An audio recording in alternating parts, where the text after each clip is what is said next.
Hey everybody, hello and welcome back to our channel Info Island. So guys, हम आ गए हैं आपके लिए एक another informative video के साथ जिसका टॉपिक हमारा रहने वाला है RRB NTPC 2026. So guys, साल 2026 का आपका RRB NTPC का जो अभी ग्रेजुएट लेवल का एग्जाम कंडक्ट करवाया जा चुका है, जैसे कि हम सब जानते ही हैं 16 तारीख से 27 तारीख तक अभी आपका जो मार्च का महीना रहा है उसमें कंडक्ट करवाया जा चुका है रेलवे बोर्ड के द्वारा, जिसका गाइस एग्जाम तो हो गया ही है। जिस किसी का भी किसी रीजन से कैंसिल हुआ है उनका भी कंडक्ट करवाया जा चुका है। और उसके अलावा भी अगर कुछ बच्चे कुछ प्रॉब्लम फेस कर रहे हैं तो वो भी रिजोल्यूशन में चल रही है।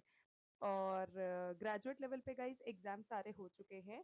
अब क्वेश्चन ये आता है कि अब पेपर हो गया है तो आंसर की कब आएगी, क्योंकि अगला सवाल सब बच्चों के दिमाग में यही आ रहा है कि अब एग्जाम हो गया है, रिजल्ट कब आएगा, आंसर की कब आएगा, एक्सेट्रा एक्सेट्रा। अब सारे बच्चे यही सोच रहे हैं कि अब ग्रेजुएट लेवल का एग्जाम हो गया है तो बाकी सीबी2 लेवल का क्या सीन होगा। तो गाइज ये सारे क्वेश्चंस जो आपके दिमाग में घूम रहे हैं आरआरबी एनटीपीसी को रिलेटेड, वो सारे क्वेश्चंस का आंसर आपको इस वीडियो में मिलने वाला है। ठीक है, तो अगर किसी भी तरह की कोई भी क्वेरी आ रही है, कोई क्वेश्चन आ रहा है, कोई सजेशन आ रहा है, तो जल्दी से कॉमेंट करके आप हमसे पूछ सकते हैं। और क्योंकि काफी सारे अलग अलग तरीके के क्वेश्चन हमें सुनने को मिल रहे हैं अलग अलग बच्चों से, जैसे कि मैम क्यों मतलब इस तरह की चीजें देखने को मिली अभी जो पास्ट में रेलवे से रिलेटेड देखने को मिली हैं एग्जाम्स में। ठीक है, तो आप जरूर से कमेंट कर दीजिएगा and we will answer all of those questions. ठीक है, सो गाइस कुछ ऐसी इंपॉर्टेंट चीजें हैं जो कि आज की इस वीडियो में हम डिस्कस करने वाले हैं। सो प्लीज वीडियो को कहीं भी स्किप नहीं करना है, वीडियो को एंड तक जरूर से देखना है, because it is going to be very informative for all of you all. ठीक है, कुछ मेन चीज जो है वो तो यही है कि हमारी आंसर की कब आएगी, हमारी आंसर की कब आउट होगी। सेकेंडली, हम इस वीडियो में आपके लिए एक ट्रेंड एनालिसिस लेकर आए हैं। ठीक है, कि आरआरबी के जो पहले के पेपर हुए हैं उसमें किस तरह का क्या ट्रेंड रहा है, जिसके हिसाब से जो भी रेलवे बोर्ड के हिसाब से डिसाइड होता है वो सारी चीजें आपको बताएंगे। और उस ट्रेंड एनालिसिस से क्या होगा कि आपको ये पता चलेगा कि आगे जिस तरह के आप रेलवे के एग्जाम से देखते हो कि एग्जाम्स होते हैं, तो आप खुद उस चीज को एनालाइज करके पता कर सकते हो that this particular is the date जब आंसर की रिलीज होगी, दिस इज द डेट जब रिजल्ट डिक्लेयर होगा, एक्सेट्रा। ठीक है, इसके अलावा एक इम्पॉर्टेंट चीज है जो मुझे कमेंट्स में काफी ज्यादा बच्चों ने क्वेश्चन करा कि मैम ये जो रैंक प्रेडिक्टर होते हैं, क्या हम इन पर रैंक चेक कर सकते हैं, और अगर चेक कर सकते हैं तो हम वो कैसे चेक कर सकते हैं, वो सारी चीजें भी आप बताइएगा। तो उन क्वेश्चंस के भी आंसर मैं इस वीडियो में आपको बताऊंगी। ठीक है, क्योंकि मेरा आंसर डेफिनेटली यही है, व्हाई नॉट, आप डेफिनेटली रैंक प्रेडिक्टर को ओपन करें। आपका जो भी आंसर शीट है उसको आप उसको डाउनलोड कर लीजिए, आप अपना स्कोर उससे कैलकुलेट कर सकते हैं। आप जोन वाइज भी इनफैक्ट उसमें सेलेक्ट कर सकते हैं, और अपना जो आपका रैंक है वो आप आसानी से कैलकुलेट कर सकते हो। मुझे समझ नहीं आता even why it's a question कि can't I check my rank on the rank predictor? Of course, yes, you can check your rank on this particular rank predictor. आपको बस अपनी वो गिवन जो भी चीजें होती हैं वो सब कुछ डालना है, and of course you can check your rank predictor पर रैंक। और यस, इसके अलावा तो बस अब वीडियो को शुरू कर लेते हैं और देख लेते हैं हमें किस तरह से क्या और चीज़ें देखनी है। और आंसर की जो आरआरबी एनटीपीसी की है, जो पेपर आपका 16 तारीख से अभी 27 तारीख तक हुए हैं, उसका आंसर क्या होने वाला है, वो कब आएगी। एंड यस, अब हम वीडियो को शुरू करने वाले हैं। तो guys just a humble request, आप प्लीज़ चैनल को सब्सक्राइब कर लें, नोटिफिकेशन बेल आइकन को हिट कर दें, because it is the whole and soul kind of motivation जो हमें आपसे मिलता है, आपसे जो प्यार मिलता है, which actually gives us the motivation to come up with such informative videos on a daily basis.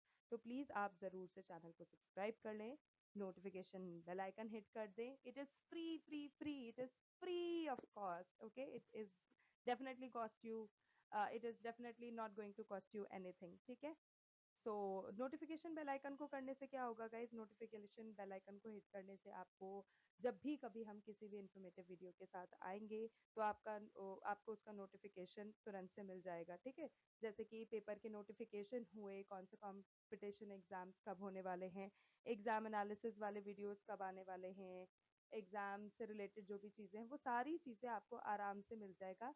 This is the only and only reason why I ask you to press the notification bell icon. ठीक है?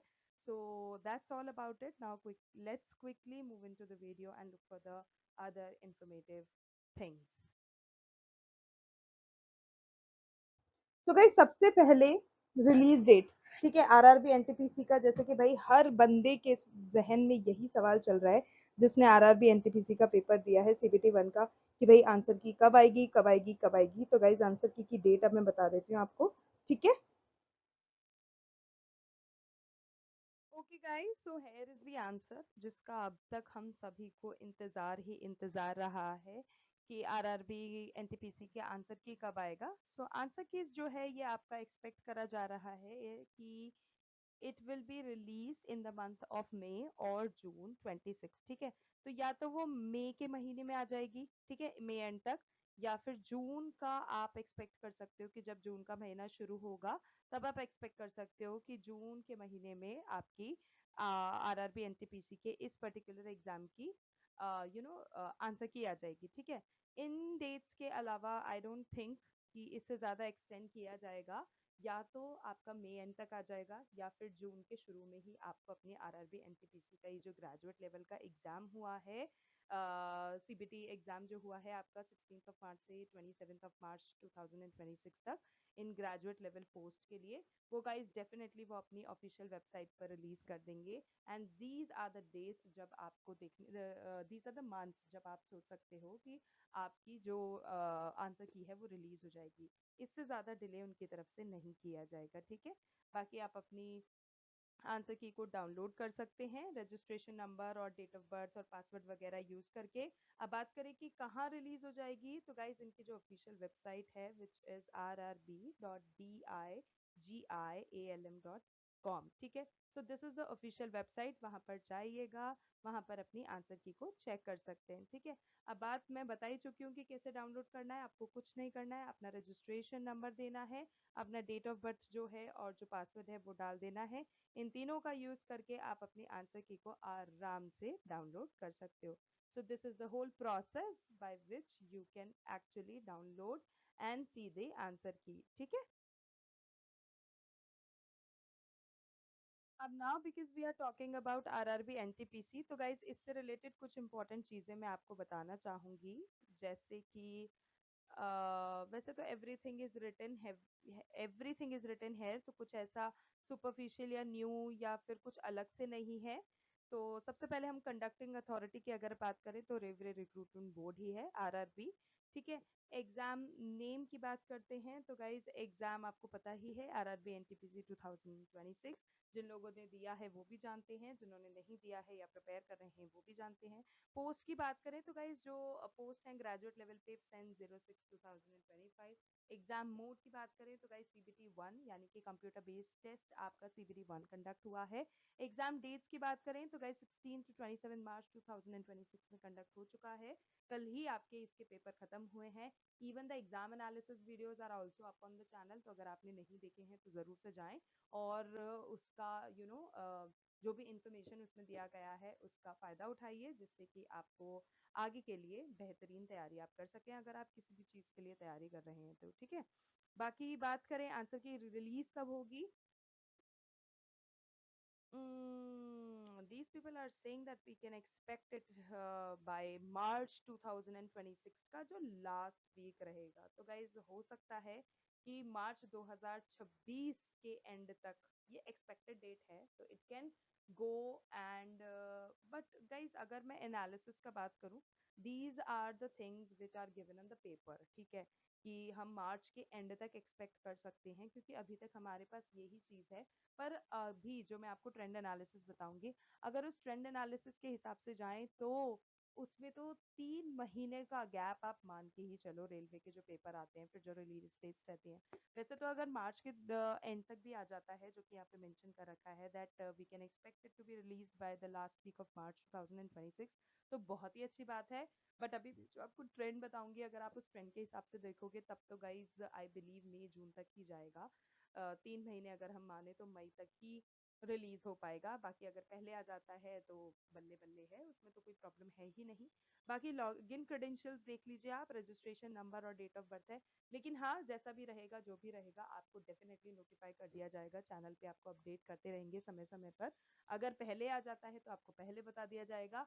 और अगर अभी तो कोई official notice है नहीं RRB की साइट पे, उनके उनके थ्रू अगर किसी भी तरह का कोई नोटिफिकेशन मिलता है तो हम आपको डेफिनेटली अपडेट करेंगे रिगार्डिंग दैट। तो अभी तो आप इतना मान के ही चलो, अभी मार्च एंड होने ही वाला है, 27 को तो पेपर ही खत्म हुआ है। तो आई don't think, seriously I don't think कि मार्च के लास्ट वीक तक वो आंसर की रिलीज कर देंगे। It is definitely going to take time. तो गाइज मई तो आप मान के चलो, अप्रैल में जून, this is the time period जब आप एक्सपेक्ट कर सकते हो टू सी योर आंसर की।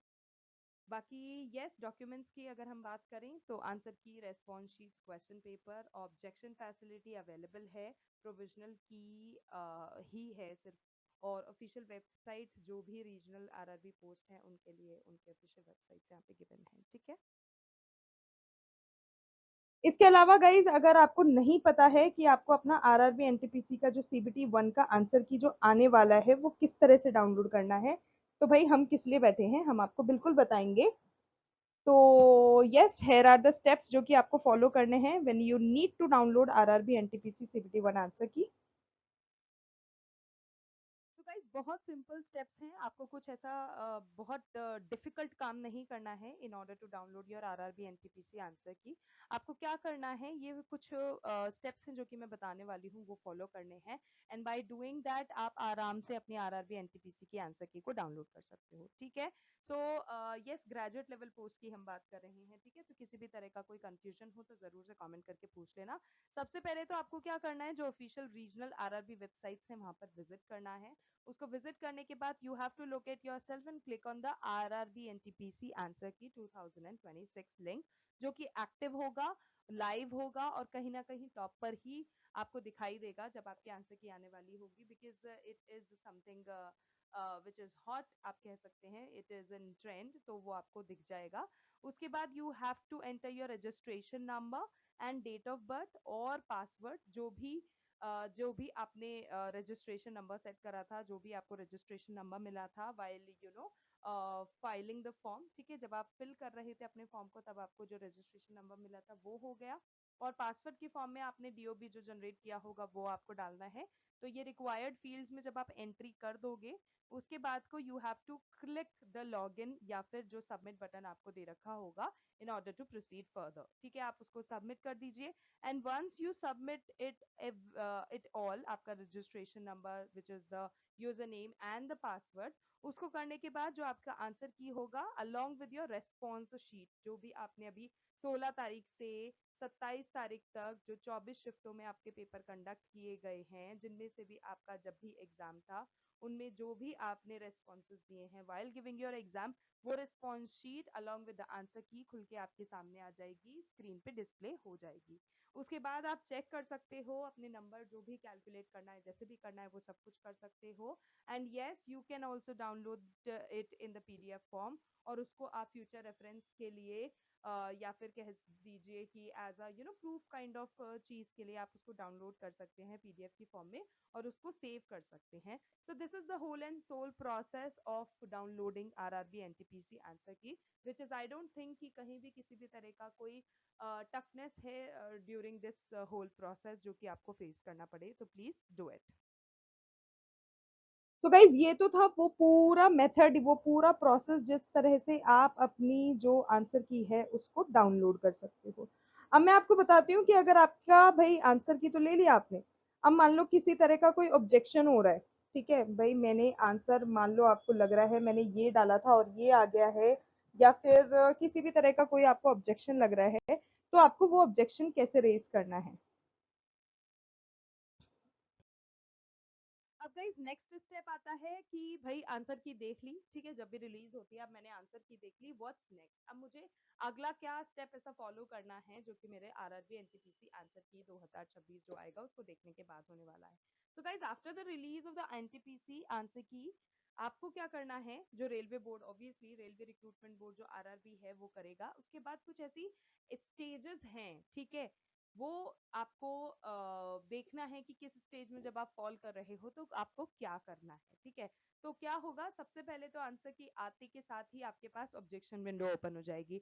ऑब्जेक्शन विंडो क्या होती है गाइस, अगर किसी भी कैंडिडेट को ये लगता है कि भाई मैंने ये आंसर नहीं किया था और ये आंसर छप के आ गया, या मैंने ये किया था ये आ गया, या फिर ये क्वेश्चन गलत है, या कुछ भी किसी भी तरह का क्वेश्चन को लेके, आंसर को लेके, एक्चुअल में जो था छप के जो आया है, अगर आपको किसी भी तरह का कोई ऑब्जेक्शन फेस हो रहा है, तो कैंडिडेट्स को एक अपॉर्चुनिटी दी जाती है कि वो जो प्रोविजनल आंसर की है, ऑफ कोर्स आपकी ये प्रोविजनल आंसर की होती है, उसके बाद जो करेक्शंस होते हैं उन करेक्शन के बाद फाइनल आंसर की आती है। तो इस प्रोविजनल आंसर की को आप चैलेंज कर सकते हो। आपके पास ये अपॉर्चुनिटी होती है कि अगर किसी भी तरह के कोई चेंजेस आपको करवाने हैं, तो please with in a specified period of time आप उसको फिल इन कर दो, ऑब्जेक्ट कर दो, जिससे कि within that time period वो चीज करेक्ट होके आ जाए। And yes, definitely you have to give a prescribed fee for filing objections, तो guys वो तो देना पड़ेगा because you are questioning them। फिर उसके बाद they will give the time also, वो देखेंगे आपने जो objection डाला है वो सही भी है या नहीं। so please, आप अगर ऐसा आपको लगता है कि यू कैन चैलेंज, तो प्लीज आप ऑब्जेक्शन विंडो का इस्तेमाल करिए और इस अपॉर्चुनिटी को यूज करिए, और प्रोविजनल आंसर की जो है उस पे आप चैलेंज कर दीजिए with in the given time period, ठीक है। और प्रेस्क्राइब्ड फी जो भी 150 रुपए होती है वो जरूर से पे कर दीजिएगा। नेक्स्ट क्या होता है, अब ऑब्जेक्शन विंडो का काम खत्म हो गया, तो guys final answer key release होती है। फाइनल आंसर की में क्या होगा, जब वो सारे ही जो ऑब्जेक्शंस उनको मिलते हैं रेलवे बोर्ड वालों को, उनको रिव्यू करने के बाद आरआरबी क्या करता है, फिर एक फाइनल आंसर की को पब्लिश करता है जिसमें नेसेसरी करेक्शंस हो चुके होते हैं, ठीक है। वो सभी ऑब्जेक्शन जो आपने दिए हैं उस पे उन्हें जो लगता है कि these are the necessary corrections, उनको करेक्ट करके फिर वो नया जो फाइनल आंसर की होता है उसको पब्लिश करते हैं। और ये जो वर्जन होता है इसको यूज किया जाता है रिजल्ट के प्रिपरेशन के लिए। सो गाइस फाइनल आंसर की आता है, स्टेप 2 ये कंप्लीट हो गया। फाइनल आंसर की के बाद क्या होता है, आपका रिजल्ट डिक्लेरेशन होगा सीबीटी 1 का। रिजल्ट डिक्लेरेशन में जो भी आपकी फाइनल आंसर की आई थी, तो सीबीटी 1 का रिजल्ट जो होता है उसी के बेसिस पे फिर अनाउंस कर दिया जाता है। और वो सभी कैंडिडेट्स जो कि क्वालिफाई करते हैं, इस पर्टिकुलर एग्जाम को क्लियर कर लेते हैं, they move to the next stage.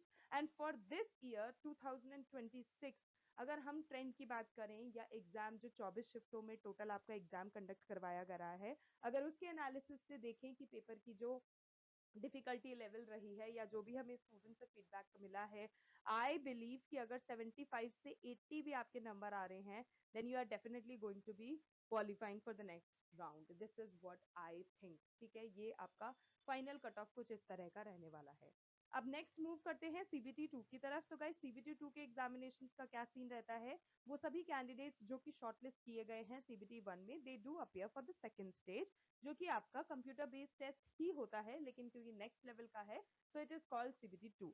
तो सीबीटी 2 के लिए वो सभी शॉर्टलिस्टेड कैंडिडेट्स अपीयर होंगे। और यस, ये आपका डेफिनेटली क्योंकि सेकेंड लेवल एग्जामिनेशन है, तो ये और ज्यादा एडवांस होगा और ज्यादा इसमें पोस्ट स्पेसिफिक क्वेश्चंस आते हैं। सो सीबीटी 2 का फिर एग्जाम कंडक्ट करवाया जाता है। सो गाइस नेक्स्ट स्टेप की बात करूं कि नेक्स्ट स्टेप में क्या रहने वाला है, तो नेक्स्ट स्टेप में आपका स्किल टेस्ट देखा जाएगा, अगर वो एप्लीकेबल होता है आप जिस पोस्ट के लिए डाल रहे हैं उसमें। तो उसमें क्या होता है, पोस्ट के डिपेंडेंसी में देखा जाता है, ठीक है, डिपेंडिंग ऑन द पोस्ट, कि कैंडिडेट्स को अपियर होना पड़ सकता है टाइपिंग स्किल टेस्ट के लिए और सी बैट के लिए। तो TST is your typing skill set, और तीसरा आपका है C BAT which is computer based aptitude test. ये सब कुछ आपका पोस्ट पे डिपेंड करेगा, पोस्ट स्पेसिफिक चीजें होंगी, ठीक है। फिर उसके बाद स्किल टेस्ट हो गया। अब उसके बाद क्या आता है आपका डॉक्यूमेंट वेरिफिकेशन। जो बच्चे यहाँ तक इस स्टेप तक पहुंच गए हैं, मतलब वो सच में काफी क्लोज हैं आरआरबी एनटीपीसी की वो पोस्ट के लिए जिनके लिए उन्होंने डाला था, अपियर हुए थे, पेपर दिया था, पास किया है। तो डॉक्यूमेंट वेरिफिकेशन में फिर आपका क्या होता है, आपके डीवी में वो सभी कैंडिडेट्स जो कि सारी ही स्टेजेस जो इससे पहले क्लियर कर चुके हैं, वो फिर बुलाए जाते हैं डॉक्यूमेंट वेरिफिकेशन के लिए। और once the document verification is done, उसके बाद आपका लास्ट में एक होता है मेडिकल एग्जामिनेशन। मेडिकल एग्जामिनेशन में क्या होता है, एक मेडिकल फिटनेस टेस्ट होता है जो कि कंडक्ट करवाया जाता है रेलवे के जो स्टैंडर्ड्स होते हैं उसके बेसिस पे। And once this medical examination is done, finally फिर आपका फाइनल सिलेक्शन होता है, और जो फाइनल सिलेक्शन होता है उसमें फाइनल मेरिट लिस्ट होती है, वो बनाई जाती है, जो आपके सीबीटी 2 में जो आपने परफॉर्मेंस दी है, आपके स्किल टेस्ट में जो आपने परफॉर्मेंस दी है, अगर आपका स्किल टेस्ट एप्लीकेबल है तो उसको फिर करने के बाद, या फिर जितनी भी जो स्टेजेस रही हैं उसमें आपका जो स्कोर रहा है उसको प्रिपेयर करने के बाद फिर एक फाइनल मेरिट लिस्ट बनाई जाती है। सो गाइज ये सारे स्टेप्स हैं जो कि आपके आंसर की आने के बाद के हैं, तो आप ध्यान से देख लीजिएगा, पढ़ लीजिएगा। तो गाइस उस ऑब्जेक्शन को रेज करने के लिए आपके पास क्या ऑप्शन है? सबसे पहले तो ये देख लो, आप ऑब्जेक्शन रेज कर सकते हो, लेकिन लिंक अभी एक्टिव नहीं हुआ है, तो लिंक एक्टिव होने का आपको वेट करना पड़ेगा। और जो कैंडिडेट्स हैं उनको एक रेलेवेंट चार्जेस भी पे करने पड़ेंगे हर एक ऑब्जेक्शन के लिए। ये तो गाइज मैं एक्सपेक्ट कर रही हूँ आप पहले से ही जानते होंगे, क्योंकि किसी भी एग्जाम में अगर आप ऑब्जेक्शन रेज करते हो तो कोई मिनिमल फीस होती ही होती है जो आपको पे करनी होती है for each and every question or answer that you raise an objection for। जो प्रेस्क्राइब्ड फी है, वो जो प्रेस्क्राइब्ड फी है क्वेश्चन को रेज करने के लिए, तो गाइज वो 50 रुपए है, ठीक है, for each objection I would say. तो for every question that you raise an objection for, you have to pay a minimal of 50 rupees fee. और ये जो फी है ये वही ऑब्जेक्शन फी है जो कि आपको पे करनी ही करनी पड़ेगी। इसके साथ साथ गाइज उस पर कुछ बैंक सर्विस भी लगती है, तो भाई क्योंकि बैंक सर्विस लग रही है तो बैंक भी तो अपना सर्विस चार्ज लेगा ना। तो 50 रुपए तो आपकी ऑब्जेक्शन फी हो जाएगी, उसके ऊपर जो भी बैंक सर्विस चार्ज लगेगा वो भी आपको पे करना है, और टोटल फिर जितना भी अमाउंट होता है वो आपका टोटल अमाउंट होगा फॉर पेइंग दैट ऑब्जेक्शन फी। ठीक है, जो भी आपने ऑब्जेक्शन डाला है, आप किसी भी तरह का जो ऑब्जेक्शन डालते हो उसके ऊपर जो आप पेमेंट करोगे वो होगा आपका ऑब्जेक्शन फी। अब बात करें भाई ऑब्जेक्शन रेज कैसे करना है, तो गाइज ऑब्जेक्शन रेज करने के लिए कुछ मिनिमल से स्टेप्स हैं जो कि आपको फॉलो करने पड़ेंगे। सबसे पहले तो गाइज आरआरबी की वेबसाइट पे चले जाना, ठीक है, फिर वहां पे वेबसाइट पे जैसे ही जाओगे ऑब्जेक्शन टैब मिलेगा, उस पर टिक कर देना। उसके बाद जो क्वेश्चन आईडी है, ठीक है, जिस भी क्वेश्चन आईडी को आपको चैलेंज करना है, चैलेंज से मेरा मतलब है वही कि आपको ऑब्जेक्शन रेज करना है, आप उसको सेलेक्ट करो। उसके बाद अपनी जो प्रेफर्ड लैंग्वेज है वो चूज कर लो। उसके बाद एक क्लियर रीजन दो, ठीक है, जिसके लिए आपने ऑब्जेक्शन डाला है। फॉर एग्जाम्पल आप बोल दो भाई मैंने बी टिक करा था लेकिन मेरी आंसर शीट में डी टिक होके आ गया है, तो I am raising an objection for this particular reason, या फिर कुछ और भी जो भी आपको लगता है, तो आपको एक क्लियर कट रीजन प्रोवाइड करना है ऑब्जेक्शन के लिए। और उसके बाद जो भी वैलिड डॉक्यूमेंट है आपके पास प्रूफ, वो उसमें लगा देने हैं। और ऑब्जेक्शंस विदाउट जस्टिफिकेशन जो होंगे वो रिजेक्ट कर दिए जाएंगे। तो this is very very very much required that you provide a clear cut reason for your objection that you are raising, okay. तो वो जस्टिफिकेशन लगाना बहुत जरूरी है। उसके बाद कुछ नहीं, उसके बाद यू हैव टू पे दी एप्लीकेशन फी, ठीक है, जितना भी जो भी अभी मैंने बताया 50 rupees along with some charges, जो चार्जेस लगेंगे, ठीक है, वो जब पे कर दोगे उसके बाद आपको कुछ नहीं करना है, you have to click on the submit button, और आपका जो ऑब्जेक्शन होगा वो सेव हो जाएगा, और फिर आपको फर्दर नोटिफाई कर दिया जाएगा whether or not your objection has been like taken care of or not। Okay next अब देख लेते हैं कि भाई मार्क्स कैलकुलेट कैसे करना है, क्योंकि मार्क्स कैलकुलेट करेंगे तभी तो पता पड़ेगा ना कट ऑफ कितनी निकलेगी, तभी पता पड़ेगा कि हम कितने पानी में डूबे हुए हैं, right. So let me just tell you how to calculate marks with RRB NTPC. Answer key तो आ गई, पर मार्क्स का भी तो देखना पड़ेगा ना। सो मार्क्स देखने के लिए गाइस सिंपली आपको क्या करना है, जैसे कि मैंने अभी आपको बताया, मार्क्स कैलकुलेट करने के लिए आपको क्या करना है, 3 पैरामीटर्स हैं। पहला यही कि जितने भी क्वेश्चन हैं वो 1 मार्क ईच हैं, तो हर सही जवाब के लिए आपको 1 नंबर मिल जाएगा। उसके बाद नेगेटिव मार्किंग भी है, अब क्योंकि नेगेटिव मार्किंग भी है तो आपका 1/3 मार्क जो है हर गलत आंसर के लिए कट जाएगा। तो ये चीज भी ध्यान में रख के आप अपना एनालिसिस करना, कैलकुलेट करना कि कितना आपका मार्क्स आया है। एंड अगर आपने कोई क्वेश्चन अनअटेम्प्टेड छोड़ा है, फॉर एग्जाम्पल कोई क्वेश्चन है जिसको आपने ना हाँ लिखा है ना लिखा है, अटेम्प्ट ही नहीं करा है, तो उसके लिए आपको कोई नेगेटिव मार्किंग फेस नहीं करनी है, ठीक है। कभी कभी बच्चे क्या करते हैं, तुक्के के चक्कर में सभी भेड़ आते हैं, और उस भेड़ने के चक्कर में वो ये भूल जाते हैं कि भाई नेगेटिव मार्किंग भी तो होगी। तो it's better if you do not know the answer, तो ना हाँ लिखो ना लिखो, तुक्का मारो। आई एम नॉट सेइंग कि तुक्का नहीं मारना है, तुक्का मारना है, डेफिनेटली मारना है। पर अगर मुझे पहले से ही पता है ना कि इस तुक्के में मैं हारने वाली हूँ, तो that makes no, that makes no sense कि मैं उधर तुक्का मारूं। क्योंकि थोड़ी थोड़ी तो गट फीलिंग भी हेल्प कर ही जाती है ना, कि अनअटेम्प्ट छोड़ना है या अटेम्प्ट करना है, तुक्का मारना है या क्या करना है, राइट। सो नेगेटिव मार्किंग नहीं होगी अगर आपने अनअटेम्प्ट छोड़ा है तो। ओके गाइस, सो उस तरह से आप एनालिसिस कर सकते हो कि आपके कितने परसेंट मार्क्स आने वाले हैं, आप कितना आपने पेपर सही किया है, गलत किया है, कितना आप अपना मार्क्स अटेन करने वाले हो। अब मैं आपको बताऊंगी एक इम्पॉर्टेंट चीज गाइस, ये बहुत जरूरी है जानना, क्योंकि इसी ट्रेंड के हिसाब से ना आप आगे जितने भी रेलवे के पेपर होंगे ना, अपने आप पहचान लोगे कि भैया रिलीज डेट क्या रहेगी आंसर की और मेरा एग्जाम रिजल्ट कब आएगा। ठीक है, वो दोनों ही चीजें बताने वाली हूँ, ध्यान से देखना, इट इज वेरी इंपॉर्टेंट। तो बीच में कहीं वीडियो को स्किप करने का सोच भी मत लेना। ठीक है, सो ट्रेंड एनालिसिस देख लेते हैं अब अपन प्रीवियस रेलवे एग्जाम्स के। अब उसके बेसिस पर अपन देखेंगे कि आंसर की रिलीज डेट कब होने वाली है। ओके गाइस, सो सबसे पहले हम देखेंगे आरआरबी एएलपी 2024 का। अब आरआरबी एएलपी 2024 के पेपर की अगर मैं बात करूं ना, तो ये जो पेपर था ये कंडक्ट करवाया गया था आपका 25 से 29 नवंबर 2024 को। इसका रिजल्ट जो था, ओ सॉरी, इसका जो आंसर की आया था वो आपका आ गया था 5 दिसंबर 2024 को। ठीक है, तो 29 नवंबर को आखिरी पेपर हुआ, और फिर 5 दिन के गैप के बाद 5 तारीख को आपका मतलब आंसर की आ गया। तो आप देख सकते हो 5-6 दिन का गैप यहाँ पर हो गया। ठीक है, इसी तरह से एसआई का जो पेपर हुआ था ना, जो कि आपका 2 तारीख से लेके 13 दिसंबर तक चला था, उसका आंसर की 17 दिसंबर को आ गया था। ठीक है, मतलब 3 दिन के गैप के अंतर ही आप देख सकते हो कि आपका जो एसआई का आंसर की है वो रिलीज कर दिया गया था। इसी तरह से आरआरबी जेई का भी पेपर हुआ था। तो जो जेई का पेपर हुआ था, जो कि 16, 17 और 18 दिसंबर को हुआ था, जिसका आंसर की गाइज आपका 23 तारीख को आ गया था। अब देखो आंसर की 23 को आ गया, तो यहाँ पर कितने दिन का गैप हो गया, 18 से 23 में लगा लो आप, कुल मिला के 4 दिन के गैप में आपका यहाँ पर भी आंसर की रिलीज हो गया।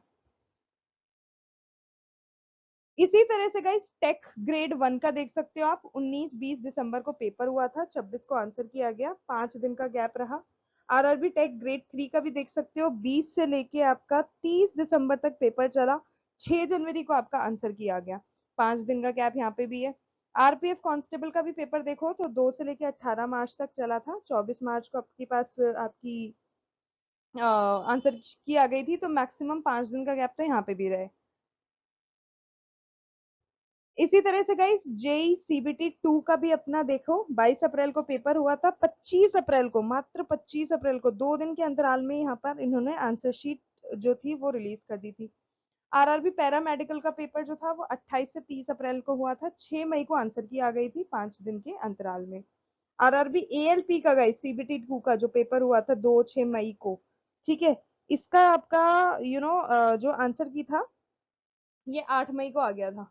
तो कितने दिन का गैप रहा, सिर्फ और सिर्फ 1 दिन 2 दिन का। ठीक है, अब बात करें एनटीपीसी का क्या रहने वाला है, तो गाइस एनटीपीसी का जो पेपर हुआ है आपका वो 5 तारीख से लेके 24 तारीख तक हुआ है, राइट। तो अब मैं कह रही हूँ मैक्सिमम यहाँ पे 5 से 6 दिन में आपकी आंसर की रिलीज कर दी गई है, यही ट्रेंड रहा है आरआरबी के सारे पेपरों का, है ना। तो उसके बेसिस पे अगर मैं देखूं, तो मैक्सिमम टू मैक्सिमम 5-6 दिन के अंदर आंसर की आ जाती है। तो 24th को जहां आपका पेपर खत्म हुआ है ना, तो उससे बाद से कैलकुलेट कर लो आपके 5 दिन कब हो रहे हैं, सिंपल है, और आप you will know the answer कि हाँ भाई 29-30 जून को आपकी आंसर की आ जाएगी। So that is the whole and soul thing जो कि आपको जान लेनी है कि भाई किस तरह से ये चीजें वर्क करती हैं। तो ये ट्रेंड एनालिसिस आपके लिए जानना जरूरी है, सो दैट आपको आगे के पेपर का नॉलेज हो जाए। ठीक है, तो गाइज लाइकवाइज आप यहाँ पे देख सकते हो एंट्रीज आरआरबी जेई के एग्जाम की, जो कि कब कंडक्ट करवाए गए थे, कब उनका रिजल्ट रहा है, कब उनकी आंसर शीट आई है, कितने दिन का गैप रहा है। ठीक है, एंड आरआरबी एएलपी 2025 का भी आप यहाँ पर देख सकते हो, और आरबी टेक 3 का भी जो एग्जाम हुआ है उसकी भी डिटेल्स आप यहाँ पे देख सकते हो। 8-8 दिन का गैप रहा है वो भी आप यहाँ पर देख सकते हो। ठीक है, so that was about the answer key release date, है ना, कि आंसर की कब रिलीज होता है। अब गाइज मैं कहती हूँ इसी ट्रेंड के एनालिसिस पे आप, पता है जो रेलवे के जो पहले के एग्जाम हुए ना, उनके ट्रेंड एनालिसिस से आप ये भी पता लगा सकते हो कि रिजल्ट डिक्लेयर डे क्या रहेगी। देखना चाहोगे कैसे? Let me just show that to you so that you can master yourself. Okay, so yeah, देखो यहाँ पर एग्जाम डेट्स गिवन है, ओ सॉरी एग्जाम नेम गिवन है, यहाँ एग्जाम डेट गिवन है, यहाँ हम सीबीटी 1 का जो रिजल्ट डेट आया था ना, कब आया था वो देखते हैं, और यहाँ फिर आपको अपने आप पता पड़ जाएगा गैप कितना रहा है। अब गाइज आरआरबी एएलपी का जो टेक 2018 में एग्जाम हुआ था ना, वो आपका 9 से 31 अगस्त तक हुआ था, और जो सीबीटी 2 रहा था वो आपका 21 जनवरी 2019 को खत्म हो गया था। ठीक है, तो 2 तारीख से लेके 21 तक वो पेपर चले थे। रिजल्ट जो आया था वो कब आया था? तो जो ये सीबीटी 1 का जो रिजल्ट आया था, आप जैसे कि आप यहाँ देख सकते हो, 31 अगस्त 2018 को पेपर खत्म हो गए थे, और 2 नवंबर को आपके पास वो रिजल्ट आ गया था। ठीक है, 2 नवंबर 2018 को वो रिजल्ट आ गया था। अब गैप अगर मैं कैलकुलेट करूं तो गैप कितना आ गया? 62 डेज का। ठीक है, 62 डेज का यहाँ पर नोट करना। इसी तरह से आरआरबी एनटीपीसी का जो 2019 में एग्जाम हुआ था ना, 28 दिसंबर 2020 से लेके 31 जुलाई 2021 तक हुआ था ये पेपर। काफी लंबा चला था बॉस। इसका जो सीबीटी 1 का रिजल्ट है ये आपका 15 जनवरी 2022 को आ गया था। गैप अगर मैं देखूं तो सबसे ज्यादा गैप जो है ना वो इसी पेपर में आया था, 5.5 महीने, किसे कहते हैं ब्रो।